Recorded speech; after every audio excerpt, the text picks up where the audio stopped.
Hello viewers, আর একবার স্বাগতম আপনাদেরকে তন্ত্রমন্ত্র বিষয়ক চ্যানেলে। ভিউয়ার্স, আপনারা অনেকে বেশ কিছুদিন যাবৎ একটা বিষয় নিয়ে খুব বেশি কমেন্ট করছেন, সেটি হচ্ছে গুপ্তধন বা গুপ্তধন তোলার কিতাব আছে কিনা। তো আমাদের কাছে একটি গুপ্তধন তোলার কিতাব রয়েছে। সেই কিতাবের উপরে আমরা 6-7টা ভিডিও ইউটিউবে পাবলিশ করেছি এবং কিতাবটি আমরা ইউটিউবে দেখিয়েছি। 110 পৃষ্ঠার একটি গুপ্তধন তোলার কিতাব।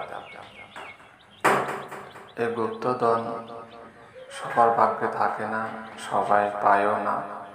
কিছু কিছু ভাগ্যবান ব্যক্তিরা গুপ্তধনগুলো পেয়ে থাকেন, কেউ স্বপ্নের মাধ্যমে পেয়ে থাকেন বা কেউ সরাসরি পেয়ে থাকেন। তো এই গুপ্তধনগুলো মাটির নিচ থেকে তোলার জন্য কিছু নিয়ম কারণ রয়েছে। যে নিয়ম কারণগুলো জানা না থাকার কারণে অনেকে গুপ্তধন আছে কিন্তু তিনি সেটা উপলব্ধি করতে পারতেছে না, বা তাকে বারবার স্বপ্নে দেখানো হচ্ছে তুমি এখান থেকে গুপ্তধনগুলো নিয়ে নাও, ব্যবহার করো, কিন্তু তিনি সঠিক নিয়ম না জানাতে এগুলা তিনি তুলতে পারছেন না। আবার অনেক কবিরাজগণ আছেন অল্প স্বল্প বিদ্যা সংগ্রহ করেছেন, যে অল্প বিদ্যা দিয়ে তিনি কাজ করে সফলতা অর্জন করতে পারছেন না। আবার অনেক সময় দেখা যায় অনেক ব্যক্তির কাছে গুপ্তধন আছে, তিনি হাজারো কবিরাজকে এনেছেন, হাজারো কবিরাজ চেষ্টা করেছেন, সে গুপ্তধন তুলে দিতে পারেনি। ফলে কি হয়েছে, সেই ব্যক্তি আর কোনো কবিরাজকে বিশ্বাস করতে পারছে না।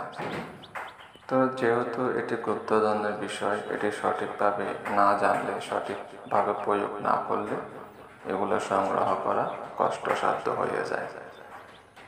তো আপনাদের কারো যদি গুপ্তধন থেকে থাকে, যদিও এটা গোপনীয়তার বিষয়, আপনারা আমাদের সাথে যোগাযোগ করতে পারবেন। যদি আপনার জিনিস থেকে থাকে তাহলে সেগুলো তুলে দেওয়া হবে, বিনিময়ে আপনার সাথে আমাদের একটি চুক্তিপত্র হবে। আর আপনি যদি আমাদের মাধ্যমে না তুলতে চান, সেই ক্ষেত্রে আপনারা কিতাব সংগ্রহ করে নিজেরটা নিজেই তুলতে পারবেন। এই গুপ্তধনের কিতাবের বিষয় নিয়ে আমার চ্যানেলে ভিডিও দেওয়া আছে। কিতাবটি দেখতে কেমন, কিতাবটি কিরকম, বিস্তারিত আমি ভিডিও দিয়ে রেখেছি। কিতাবটি হচ্ছে 110 পৃষ্ঠার একটি কিতাব এবং এই 110 পৃষ্ঠায় শুধুমাত্র গুপ্তধনের বিষয়ই উল্লেখ আছে, আর কোনো বিষয় ও কিতাবে নেই। ওটা শুধুমাত্র গুপ্তধনের কিতাব।